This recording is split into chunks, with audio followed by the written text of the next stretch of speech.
Hello प्यारे बच्चों, आप सभी का बहुत बहुत स्वागत है। जैसा कि आप स्क्रीन पे देख रहे हैं, आज हम लोग कल हुए यूपीटीटी जो एग्जाम हुआ था, उस एग्जाम में प्राइमरी का जो मैथ है उसके 30 क्वेश्चन आए हुए थे मैथ पोर्शन में, तो उसको आज पूरा एनालिसिस करेंगे अपनी इस क्लास में। तो चलिए देखिएगा, आप सबसे पहले स्क्रीन में देखिए क्वेश्चन 91 को। यदि अवरोही क्रम में रखे गए आंकड़ों के दोनों छोरों से प्रेक्षण हटाए जाते हैं तो केंद्रीय प्रवृत्ति के कौन से मापक प्रभावित होंगे। एक आपको क्रम दिया गया है, वो कौन सा है, अवरोही क्रम दिया गया है, और उसमें से प्रेक्षण को दोनों छोरों से हटा लिया जाता है, यानी कि बड़े वाले नंबर को हटा लिया जाता है, छोटे वाले नंबर को अगर हम हटा लेते हैं तो क्या क्या प्रभावित हो सकता है। ऑप्शन में है बहुलक, माध्यक और माध्य। क्या क्या प्रभावित होंगे, तो बहुलक प्रभावित नहीं होगा, माध्य प्रभावित नहीं होगा, लेकिन क्या प्रभावित हो जाएगा, मीडियन जो माध्यक है वो प्रभावित हो जाएगा। तो इसका ऑप्शन सही होगा माध्य और बहुलक। चलिए 92 क्वेश्चन दिया हुआ है। 5 सेंटीमीटर बाजू वाले एक घन के सभी फलकों पर रंग लगाया जाता है। यदि इसे 1 सेंटीमीटर घन वाले घनों में काटा जाता है तो 1 सेंटीमीटर क्यूब वाले कितने घनों में केवल एक ही फलक पर रंग होगा। अगर इस प्रकार का क्वेश्चन है तो बड़े वाले बाजू से अगर छोटे वाले बाजू में काटा जाता है और कितने पे फलक है तो उसे कुछ इस प्रकार से निकालेंगे। देखिए n-2 का होल स्क्वायर इंटू 6, इससे क्या पता चल जाएगा। अब यहां पे देखिए n है तो n को किस प्रकार से, n इज इक्वल टू अगर हम लिखेंगे तो जो बड़ा वाला घन है, बड़े घन की भुजा बटे छोटे घन की भुजा। क्या करेंगे, छोटे घन की भुजा। अब हम बड़े घन की भुजा देखेंगे तो कितना है, 5 है। छोटे घन की भुजा 1 है, तो यहां से कितना मिलेगा, हमें 5 मिलेगा। अब यहां रखिएगा 5 - 2 का स्क्वायर इंटू 6 करेंगे तो 5 में से 2 गया 3 और 3 3 9 और 9 6 54। तो यहां से आप देखिएगा इसका कौन सा ऑप्शन सही है, इसका फर्स्ट ऑप्शन सही है 54। तो कितने फलक होंगे जिस पे रंग होगा, 54 फलक होंगे। चलिए अब नेक्स्ट क्वेश्चन है, अगला क्वेश्चन देखिए 93। पंचभुज के अंतःकोणों का योग ज्ञात कीजिए। जब भी कोई भी अगर आपको दिया जाता है, कोई भी आकृति दी जाती है तो उसको हम किस प्रकार से अंतःकोण ज्ञात करेंगे। तो चलिए यहां पंचभुज दिया हुआ है उसको समझ लीजिए। पंचभुज में आप किस प्रकार से करेंगे, इसको साफ करिए। पंचभुज में आप किस प्रकार से करेंगे, n-2 इंटू 180, अगर आप इससे किसी का भी अंतःकोण ज्ञात कर सकते हैं। देखिए अब पंचभुज की बात की गई है, पंचभुज कुछ इस प्रकार से देखिएगा, ये देखिए पंचभुज हो गया। अब इसका हमें क्या बताना है कि इसके आंतरिक कोणों का योगफल आपको बताना है। तो कितने, 5 - 2 इंटू 180, तो यहां से 3 इंटू 180 करेंगे तो 18 54, तो कितना आ जाएगा, 540 आ जाएगा। तो इसका ऑप्शन सही होगा 540, यानी फर्स्ट ऑप्शन। अगला क्वेश्चन देखिए 94 क्वेश्चन है। देखिए 94 क्वेश्चन क्या दिया हुआ है, दिया हुआ है एक खंबे का 4/7 भाग कीचड़ में धंसा है। जब धंसे हुए का 1/3 भाग बाहर खींचा जाता है तो पाया गया कि 8 मीटर माप का खंबा अभी भी कीचड़ में है। खंबे की पूरी माप क्या होगी। देखिए क्वेश्चन में आप लोग यहां पे देखिए एक खंबा दिया हुआ है, कुछ इस प्रकार से ये खंबा है और यहां तक कीचड़ में धंसा हुआ है, ठीक है। अब कीचड़ में कितना भाग धंसा हुआ है, 4/7 भाग धंसा हुआ है, 4/7 भाग धंसा हुआ है। फिर क्या किया गया, उस खंबे को ऊपर खींचा जाता है। अब ये खंबा क्या है, ऊपर खींचा गया, यहां तक खींच लिया गया। पहले ये पूरा भरा हुआ था यहां तक, अब इतना ये भाग इसका ऊपर खींच लिया गया। तो कहा जा रहा है कि जब धंसे हुए का 1/3 भाग, धंसा हुआ कितना था, 4/7, उसका 1/3 भाग ऊपर खींच लिया जाता है, यानी कि 4/21 भाग ऊपर खींच लिया जाता है। ये भाग 4/21 भाग हो गया। अब 4/21 भाग ऊपर खींच लिया जाता है, पूरा 4/7 था, तो कितना बचा, 4/7 में से 4/21 घटा दीजिए तो एलसीएम कितना आएगा, 21, 7 तिया 21, 4 तिया 12, 4 घटाइए तो कितना होगा, 8/21 भाग अब बचेगा इसमें। पूरा कितना था, 4/7, इसी का 1/3 भाग ऊपर खींचा गया। तो अब पूरे में से अगर देखें इसके भाग में से तो 4/21 भाग ऊपर हो गया, बचा कितना, 8/21 भाग। और क्वेश्चन में ये कहा जा रहा है कि जब खींचने के बाद खम्मा 8 मीटर खम्मा बचता है। यहां पे कितना बच रहा है, 8/21, 8/21 किसके बराबर होगा, 8 मीटर के बराबर हो गया। तो 8 से 8 खत्म हो गया, तो यहां से कितना आएगा, 21 मीटर बचा। तो अगर हम पूरा देखें यहां से यहां तक का अगर खंबे की माप पूछी जाती है तो वो खंबा कितने मीटर का मिलता है, 21 मीटर का खंबा मिलेगा। और ये ऑप्शन आपका 4 सही होगा। चलिए नेक्स्ट क्वेश्चन पे चलते हैं। क्वेश्चन नंबर 95 देखते हैं। क्वेश्चन नंबर 95 क्या है? देखिए क्वेश्चन नंबर 95 दिया हुआ है, ए और बी किसी काम को 12 दिन में करते हैं, बी और सी उसी काम को 15 दिन में करते हैं, सी और ए उसी काम को 20 दिन में करते हैं, तो ए अकेले उस काम को कितने दिनों में करेगा? देखिएगा, आपको दिया गया ए प्लस बी किसी काम को 12 दिन में करते हैं, बी प्लस सी किसी काम को 15 दिन में करते हैं, और सी प्लस ए उसी काम को 20 दिन में कर पाते हैं। तो आपसे पूछा गया ए उस काम को कितने दिनों में करेगा। ठीक है, अगर आप लॉजिक भूल जाते हैं, नहीं समझ पाते हैं, तो आप कुछ इस प्रकार से लगाइएगा, समझिएगा उसको। यहां देखिए ए प्लस बी दिया गया, यहां बी प्लस सी दिया गया, सी प्लस ए दिया गया। अगर हम इसको इस वाले को जोड़ दे और ये माइनस कर दे तो बी ये कैंसिल हो जाएगा, ये सी इससे, तो 2a बचेगा यहां पे। सीधा लॉजिक आप समझिएगा कैसे करेंगे। तो हम क्या करेंगे, इस वाले को 1/12 और प्लस 1/20 जोड़ दें और ये घटा दें 1/15। चलिए एलसीएम लीजिएगा, तो इसका एलसीएम कितना आएगा? 5 5 या 15, 15 से यहां से 10, 15 चौको 60, कितना आएगा? 60। तो 12 पंचे 60 और 20 तिया 60 और 15 चौको 60। यहां से जब हम घटाएंगे तो 8 यानी 4/60 हमें यहां से मिल जाएगा। यानी कि 4/60 का मतलब है 1/15। 1/15 हमें यहां क्या मिलेगा? 2a, 1/2a। आप देखिएगा क्या मिलेगा? 1/2a मिलेगा। 2a मिलेगा, यहां से क्या मिलेगा? 2a। आप ये देखिएगा a प्लस बी, अब ये माइनस करेंगे तो ये क्या बचेगा? c से c कैंसिल, b से 2a मिलेगा। तो a इज इक्वल टू क्या हो जाएगा? 1/30 हो जाएगा। तो a इज इक्वल टू यहां पे हमने अपोजिट करके 1 करके यहां पे देखा हुआ है, तो a इज इक्वल टू कितना हो जाएगा? 30 दिन में कर लेगा ये काम। ठीक है, इसके और भी तरीके हैं, उस तरीके से भी आप सॉल्व कर सकते हैं, लेकिन हमने कुछ इस तरीके से आपको बताया हुआ है। इससे भी आप आसानी से कर सकते हैं, समय नहीं लगेगा, चाहे वो बी का पूछा जाए चाहे सी का। अगर आपसे सी का पूछ लिया जाता है तो आप इसको घटा दीजिए, बी का पूछा जाए तो आप इसको घटा दीजिए, ए का पूछा जाए तो आपने इसको घटा दिया। आप किसी भी तरीके से घटा के, और यहां से 2a आएगा, 2b आएगा, 2c आएगा, आप उसका नीचे मल्टीप्लाई कर दीजिएगा, आपको दिन मिल जाएंगे। तो इसका ऑप्शन सही होगा 30 दिन, सेकेंड ऑप्शन। चलिए नेक्स्ट क्वेश्चन 96 देखिए। 96 क्वेश्चन क्या दिया हुआ है, यहां देखिए आप,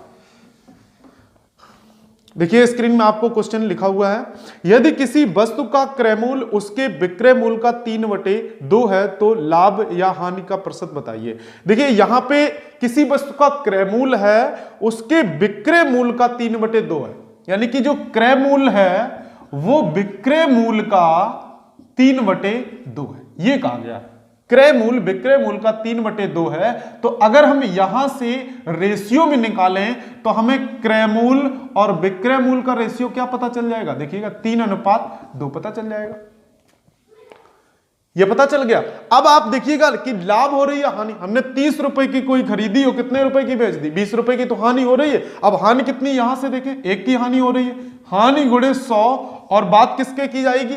क्रय मूल्य पे की जाएगी, तो 3 से यहां कर दीजिए। ये क्या है? हानि तो हो रही है में प्रतिशत हानि, तो ऐसे करेंगे तो 100/3, 3 3 का 9, 3 3 का 9, 3 3 का 9, 1/3, यानी 33 सही 1/3% की हानि हो जाएगी। और इसका कौन सा ऑप्शन सही है?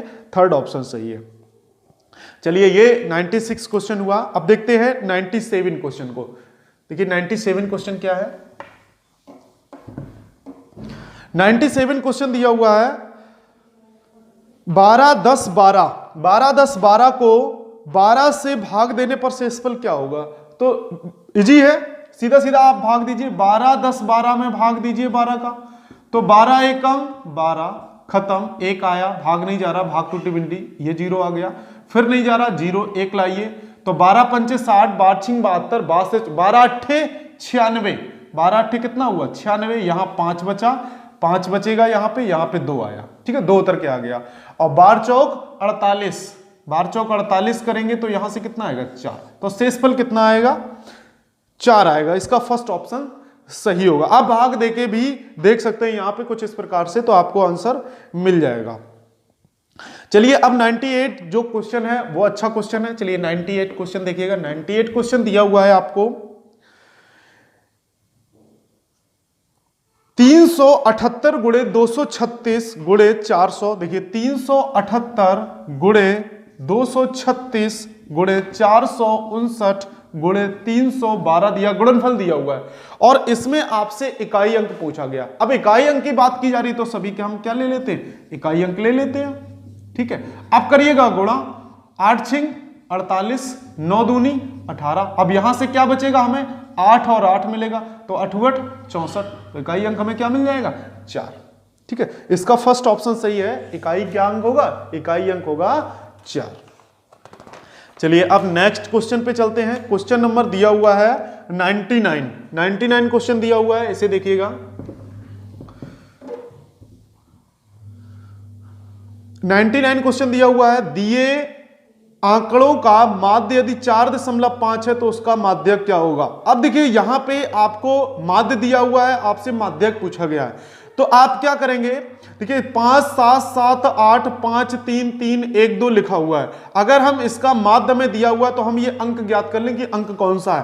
5 7 7 14 7 21 7 चौक 28 7 चौक 28, यानी कि यहां पे बचा 26 और इधर मिला आपको 5 5 5 10 5 या 15 26 और 27 27 और 15 कितने होते हैं, 27 और 5 32 42 और 42 में 4.5 यानी 45, 42 में से 45 माइनस करेंगे तो 3 बचेगा, x का मान 3 हो गया। तो आप माध्यक यहां से ज्ञात करेंगे तो आपको माध्यक 4.5 मिलेगा। फर्स्ट ऑप्शन सही है, ठीक है, 4.5 भी आपको माध्यक मिलेगा। क्वेश्चन नंबर नेक्स्ट देखिए, नेक्स्ट क्वेश्चन है, सांख्यिकी में विचरण का विश्लेषण नामक विधि का मुख्य श्रेय किसे जाता है। तो पहला ऑप्शन न्यूटन है, दूसरा है लाप्लास, तीसरा है गाउस और चौथा है R.A. फिशर। तो ये विचरण का विश्लेषण नामक विधि का मुख्य श्रेय जाता है R.A. फिशर को।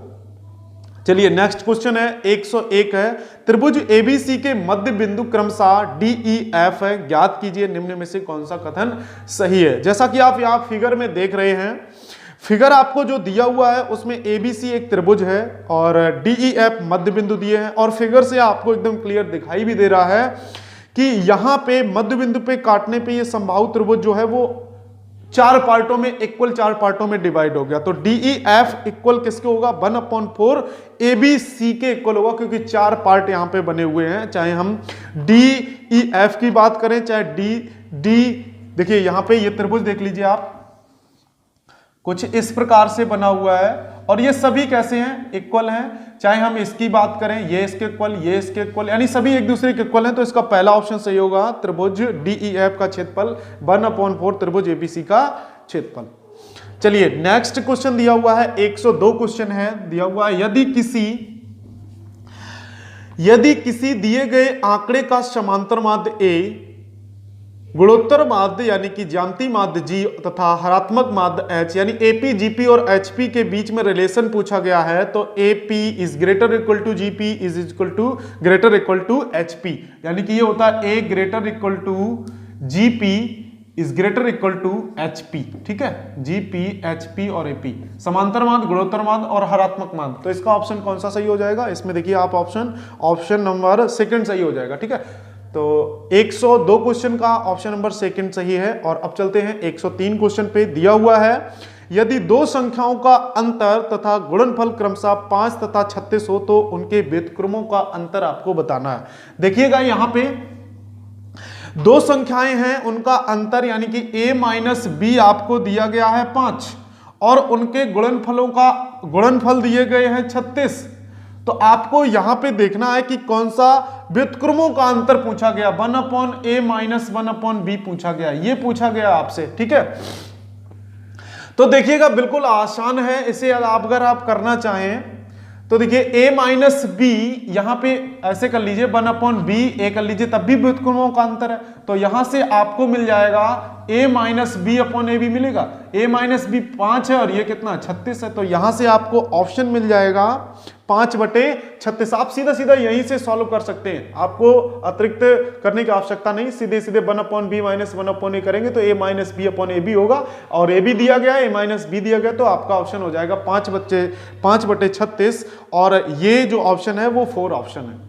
अगला क्वेश्चन है, 20वीं सदी के स्वशिक्षित भारतीय गणितीय प्रतिभावान कौन थे। तो हरिश्चंद्र,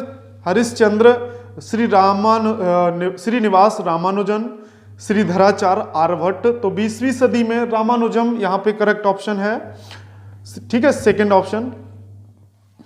अगला क्वेश्चन आपको दिया हुआ है, किसी कमरे की चारों दीवारों का क्षेत्रफल 660 वर्ग मीटर है तथा इसकी लंबाई उसकी चौड़ाई की दोगुनी है। चलिए इसे देख लीजिए आप।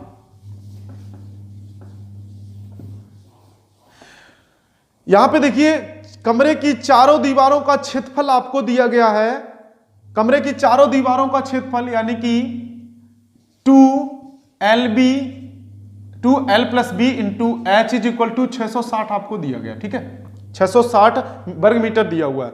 लंबाई उसकी चौड़ाई की दोगुनी है, लंबाई उसकी चौड़ाई की कैसी है, दोगुनी है। यदि कमरे की ऊंचाई 11 मीटर है, h is equal to 11 metre दिया गया है, तो आपको छत का क्षेत्रफल बताना है, ठीक है। छत का क्षेत्रफल आप कैसे ज्ञात करेंगे, तो देखिएगा यहां पे 2L का छत का क्षेत्रफल आपसे पूछा गया है। छत का क्षेत्रफल का मतलब है कि कमरे की चारों लंबाई और चौड़ाई आपको दोनों ज्ञात करनी है, ठीक है। तो यहां से L कितना 2B दिया गया, एक भी ये तो 3B हो गया, इनटू ये कितना दिया गया 11, 660 हो गया। इसे काटिएगा तो 11 छक्का 66 B इज इक्वल टू 660 है, तो ये इससे कटेगा तो B इज इक्वल टू हमें यहां से 10 मिल जाएगा। अगर हमें B यहां से 10 मिल गया तो L कितना हो जाएगा, 20 हो गया। और अगर हम छत की बात करें, किसी एक सतह की बात करें, छत की करें, जमीन वाले फर्श की करें, लेफ्ट साइड की बात करें, राइट की करें, फ्रंट की करें या बैक की, किसी भी एक अगर दीवार की बात करेंगे तो उसका क्षेत्रफल होगा L इंटू बी यानी कि 20 गुणे 10 बराबर 200 मीटर स्क्वायर, वर्ग मीटर, ठीक है। तो इसका ऑप्शन हो जाएगा 4 ऑप्शन सही है, 200 वर्ग मीटर। चलिएगा ये आपको समझ में आया होगा। और अगला क्वेश्चन है 106 क्वेश्चन दिया हुआ है 14/33। देखिएगा, देखिए क्वेश्चन को, क्वेश्चन दिया हुआ है 14/33, 42/14/33, 42/55 और 21/22 में आपको बताना है एचसीएफ बताना है, ठीक है। अब आप एक चीज समझ लीजिए कि इसका एचसीएफ आपको बताना है। जब भी एचसीएफ की बात की जाए तो ऊपर वाले का एचसीएफ और नीचे का एलसीएम, जब भी एलसीएम की बात की जाए, एलसीएम पूछा जाए तो ऊपर वाले का एलसीएम और नीचे वाले का, यानी कि सेम स्थिति पूछा जाए तुरंत ऊपर वाले का क्या निकाल देंगे आप, एचसीएफ निकाल दीजिए और नीचे का निकाल दीजिए एलसीएम। तो यहां से हम देखेंगे 11 में 3 होगा, 3, 5 और 2, 11 तिया 33, 11 तिया 33 और 33 यहां से 5 दूनी 10, 10 तिया 30 और 30 में 11 का गुणा करेंगे तो 330 हो गया, ठीक है। हमने ये नीचे वाले का, जब भी एचसीएफ की बात की जाएगी तो ऊपर वाले का एचसीएफ और नीचे वाले का एलसीएम ज्ञात करना होता है, ठीक है, इस वाली कंडीशन में। तो ऊपर वाले का आप निकालिएगा एचसीएफ यानी कि महत्तम समावर्त, तो 7 दूनी 14, 7 छिंग वाले 7, तो यहां से हमें 7/330 है वो ऑप्शन मिलेगा। और वो ऑप्शन कौन सा होगा, 4 ऑप्शन होगा, 7/330। आपको याद रखना है एचसीएफ निकालना है तो एचसीएफ अपॉन एलसीएम, और एलसीएम निकालना है तो एलसीएम अपॉन एचसीएफ, यानी ऊपर वाला अगर एलसीएम पूछा जाता है एलसीएम निकालना है, एचसीएफ निकालना होता है तो ऊपर वाले का एचसीएफ निकालेंगे और नीचे वाले का एलसीएम निकाल देंगे। तो चलिए ये 106 नंबर क्वेश्चन था। और अब देखते हैं क्वेश्चन नंबर 107 को। चलिएगा 107 नंबर क्वेश्चन को देखते हैं। 107 नंबर क्वेश्चन दिया हुआ है, ब्रैकेट में 7 + 2√10 का वर्गमूल आपको बताना है। तो देखिए 7 + 2√10 इसका आपको क्या बताना है, वर्गमूल बताना है, यानी कि इस प्रकार से ये सॉल्व होकर क्या मिलेगा, ठीक है। तो आप इसको समझिएगा कि ये 10 कब हो सकता है, जो 10 होगा अगर ऐसे करके हम लिख देते हैं √10 को, तो ये हमें √10 मिल सकता है, √2 × √5 का गुणा करते हैं। तो चलिए हम ऑप्शन पे चलते हैं सीधा, क्योंकि ज्यादा समय नहीं लगाना है, हमें 10 से ही कैलकुलेट करना है, क्योंकि यहाँ पे 2 और 5 का जब स्क्वायर करेंगे तो हमें 7 मिल जाएगा, 2ab होता है तो ये हमें मिल रहा है। तो हम ऑप्शन पे जाएंगे कि √5 और √2 किस में दिया गया, तो ऑप्शन सेकंड है √5 + √2 + √5 यानी कि सेकंड ऑप्शन इसका सही हो जाएगा। और अब चलते हैं क्वेश्चन नंबर 108 पे। 108 नंबर का जो क्वेश्चन है वो आपसे क्या कहता है उसको भी आप समझिएगा। एक वर्ग और एक समबाहु त्रिभुज की एक भुजा उभयनिष्ठ है। देखिए एक वर्ग आपको दिया गया है और एक आपको दिया गया है समबाहु त्रिभुज, जिसकी एक भुजा क्या दी गई है, उभयनिष्ठ भुजा दी गई। ये देखिए त्रिभुज हो गया और ये समबाहु त्रिभुज है और वर्ग नीचे दिया हुआ है। यदि त्रिभुज की एक भुजा 4/3 सेंटीमीटर है, अब समबाहु त्रिभुज है, ये 4/3 है, तो ये भी 4/3 है, ये भी 4/3 हो जाएगी, क्योंकि सभी भुजाएं कैसी होती हैं, इक्वल होती है और सभी कोण भी इक्वल होते हैं समबाहु त्रिभुज में। और अब वर्ग की बात आ रही, ये कॉमन भुजा है, अगर ये 4/3 है तो ये भी 4/3 हो गई, ये भी 4/3 हो गई और ये भी 4/3 हो गई है। तो इस आकृति का परिमाप आपसे पूछा गया, तो परिमाप क्या होता है कि अब ये पूरी आकृति, बीच की लाइन तो बची नहीं, हम इधर जाएंगे, इधर जाएंगे, इधर जाएंगे, इधर जाएंगे, इधर जाएंगे, यानी कि आपको इक्वल में 5 भुजाएं मिलती हैं, तो 5 गुणे 4/3 करेंगे तो आपको मिलेगा 20/3। तो इसे करिएगा 6 तिया 18, 2/6 सही 2/3 सेंटीमीटर, जो भी यहाँ पे यूनिट दी जाती है। तो इसका ऑप्शन आपको मिल जाएगा, फोर्थ ऑप्शन 6 सही 2/3 सेंटीमीटर। चलिएगा, अच्छा क्वेश्चन था, आप समझिएगा, क्योंकि इसको फिर कंसीडर नहीं करना है, क्योंकि ये तो बात खत्म होगी, कॉमन हो गई है। अब आकृति क्या बन गई, ये पंचभुज टाइप का बन गया है, उसको आपको देखना। तो एक भुजा ये, दूसरी ये, तीसरी ये, चौथी ये, अब 5 भुजाएं आपको मिलती हैं। तो जो परिमाप होता है वो सभी भुजाओं का योग होता है, सभी भुजाएं आप जोड़िएगा या 5 का गुणा कर दीजिएगा, आपको आंसर मिल जाएगा। अब नेक्स्ट क्वेश्चन है, देखिएगा 109 क्वेश्चन जो आपको दिया गया है, वो क्वेश्चन कुछ इस प्रकार से है, निम्नलिखित में से कौन सी संख्या 99 से विभाजित होगी। अब आप 99 से विभाजित होने का मतलब 11 से विभाजित होगी, तो 11 से विभाजित होने वाली संख्या आप देख लीजिएगा। तो यहाँ पे अगर हम इसको चेक करेंगे तो हमें 4 ऑप्शन जो है वो करेक्ट आ रहा है। 11 एकम 11, 11 तिया 33, 33 यहाँ से 11 4 44, 11 5 55, लगभग ये 4th ऑप्शन इसका जो सही है 11 43 45, ये ऑप्शन इसका सही हो जाएगा। पाई क्या है, 110 क्वेश्चन, ये हमने जब परमेय संख्या अपने इस क्लास में पढ़ाया हुआ था परमेय संख्याओं के बारे में, तो उसमें हमने पाई की चर्चा की थी। 3.14 पाई का जो वैल्यू होती है, अगर उसको यहाँ पूर्णांक, आभास संख्या, परमेय संख्या और अपरमेय संख्या की बात करते हैं, तो पाई क्या है, एक अपरमेय संख्या है। इसका ऑप्शन 3rd सही हो जाएगा। अब देखिए नेक्स्ट क्वेश्चन 111 नंबर यहाँ पे क्वेश्चन जो दिया गया है, उस क्वेश्चन को अगर आप देखेंगे तो लिखा हुआ है, यदि 10 की power 3x is equal to 25 हो तो 10 की पावर -2x का मान बताना है। देखिए यहां पे 10 की power 3x is equal to 125 दिया गया और 10 की पावर -2x का मान आपसे पूछा गया। तो चलिएगा इसको 10 की पावर -2x, तो इसको लिख सकते हैं 10 की पावर x पूरे की पावर 3 इज इक्वल टू 125 कर सकते हैं। 10 की पावर x करेंगे तो यहां से क्या होगा 125, इसका घनमूल निकालना पड़ेगा। जब घनमूल 125 का निकालेंगे तो 10 की power x is equal to कितना मिल जाएगा, आपको 5 मिल जाएगा। और यहां पे अगर हम इसको देखें तो इसको क्या लिख सकते हैं, 1/10 की पावर 2x लिख सकते हैं।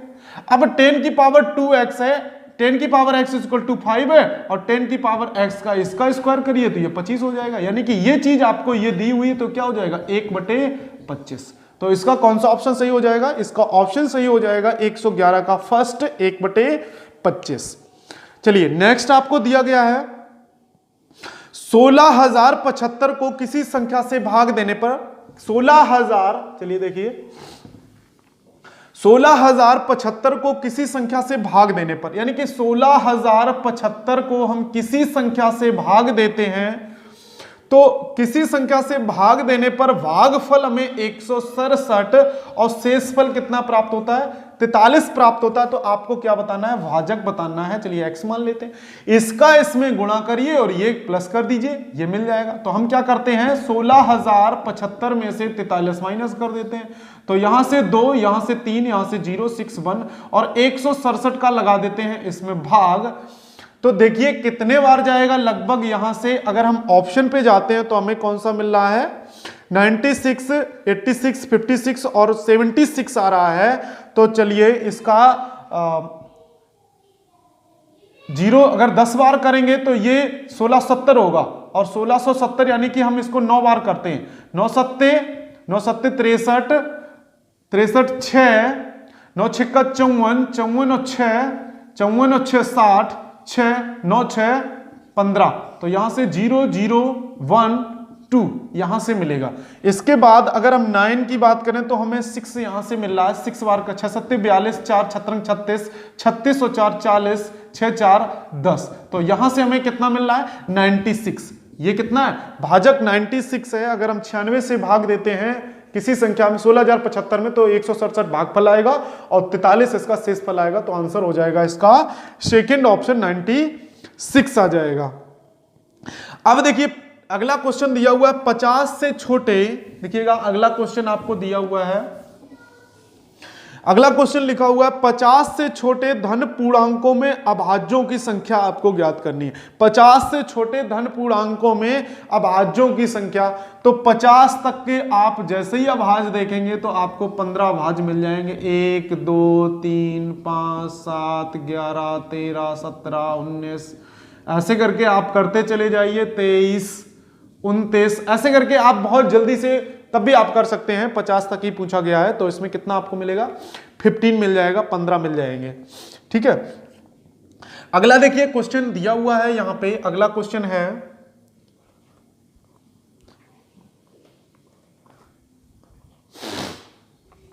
अगला क्वेश्चन दिया हुआ है दो संख्याओं में से बड़ी संख्या का दोगुना छोटी संख्या के 5 गुने से 3 ज्यादा है तथा बड़ी संख्या के 4 गुने और छोटी संख्या के 3 गुने का योग 71 हो तो संख्याएं आपको बतानी है। देखिए दो संख्याओं में बड़ी संख्या का दोगुना, दो संख्याएं a और b, हमने दो संख्याएं ले ली हैं, a और b दो संख्याएं ले ली हैं, ये बड़ी है ये छोटी है। ठीक है, अब इसमें दिया हुआ है बड़ी संख्या का दोगुना, बड़ी संख्या का दोगुना छोटी संख्या के 5 गुने से, बड़ी संख्या का दोगुना छोटी, बड़ी संख्या का दोगुना छोटी संख्या के 5 गुने से 3 अधिक है। ठीक है, दूसरा फिर आगे बड़ी संख्या के 4 गुने, बड़ी संख्या के 4 गुने और छोटी संख्या के 3 गुने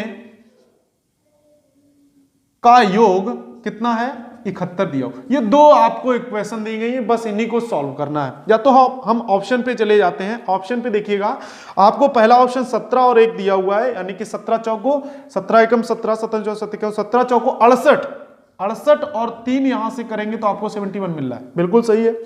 अब अगर ऊपर की बात करें तो 17 दूनी कितना हुआ 34 हुआ, और यहां पे अगर हम बात करें तो यहां 5 + 3, ये गलत हो गया पहला ऑप्शन।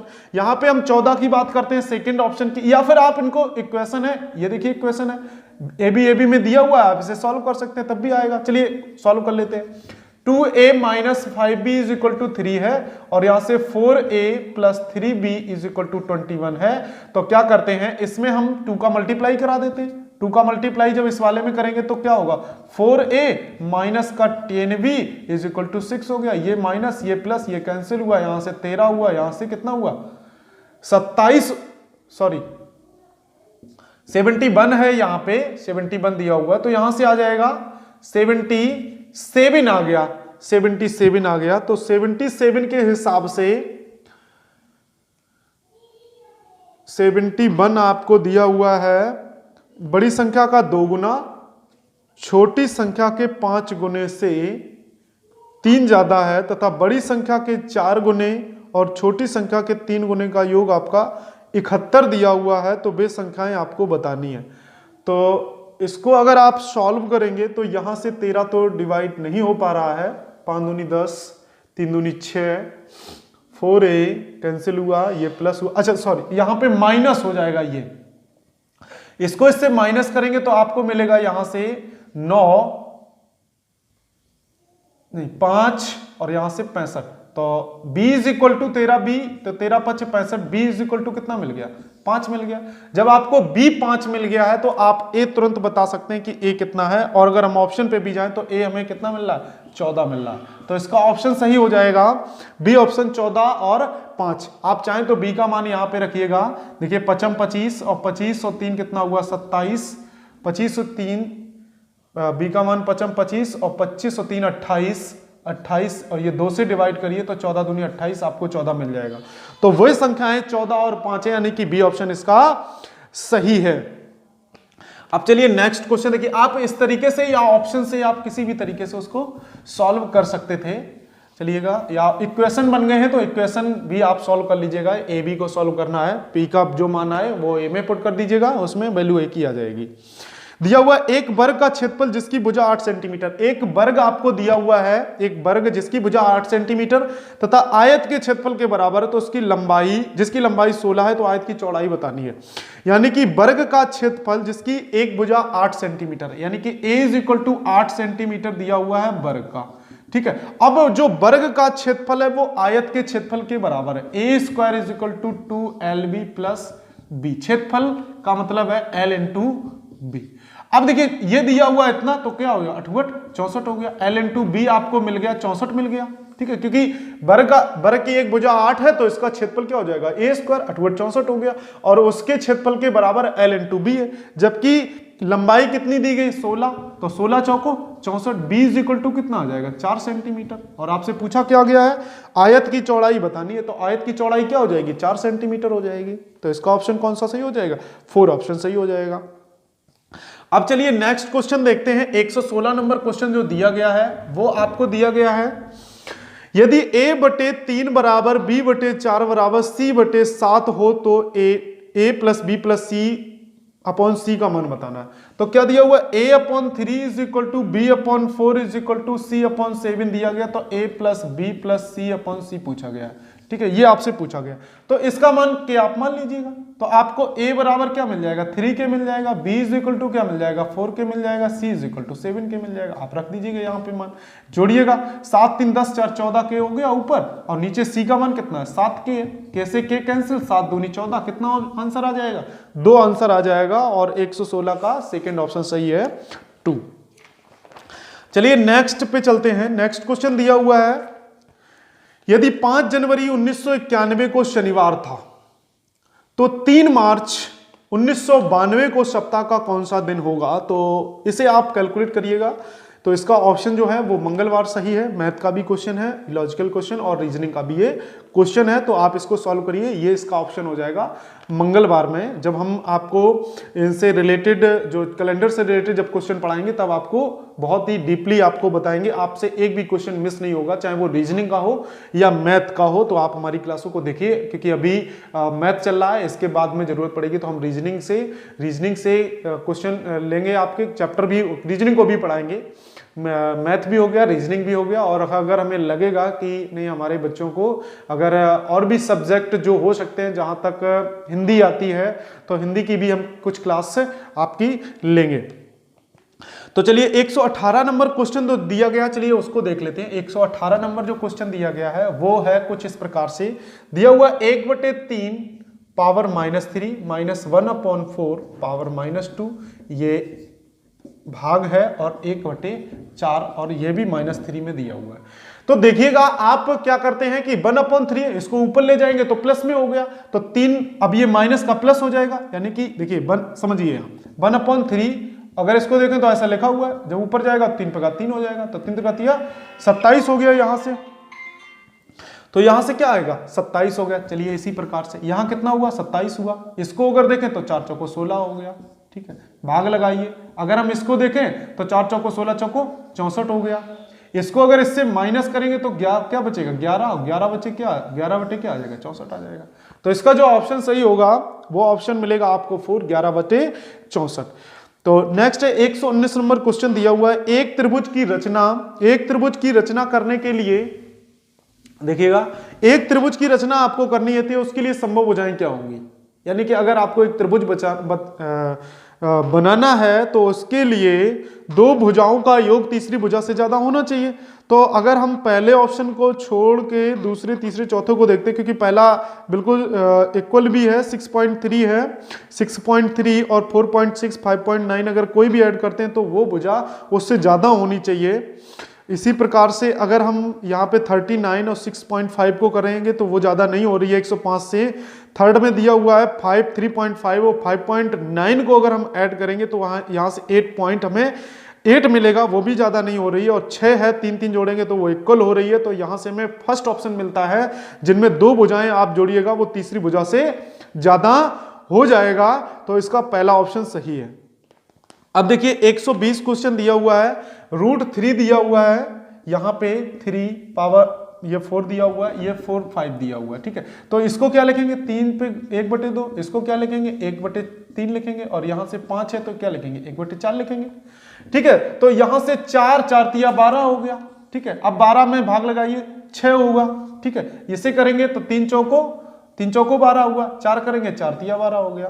तो अगर हम इसे अवरोही क्रम में किस प्रकार से लगाना, आरोही क्रम में लगाना है, बढ़ते हुए क्रम में लगाना है, तो सबसे पहले बढ़ता हुआ क्रम कौन सा है, पहले कौन आएगा 3 आएगा, फिर 4 आएगा, फिर 6 आएगा। 3 का मतलब पहले ये संख्या आएगी, यानी कि हम इसको लिखेंगे, फिर ये होगा, फिर ये होगा, यानी कि 4 3 2 4 3 और यहाँ पे 2 होता है, तो ये कैसी होगी, इसका मतलब है कि ऑप्शन हमारा सेकंड ऑप्शन सही हो जाएगा, 4√5 √4 और √3।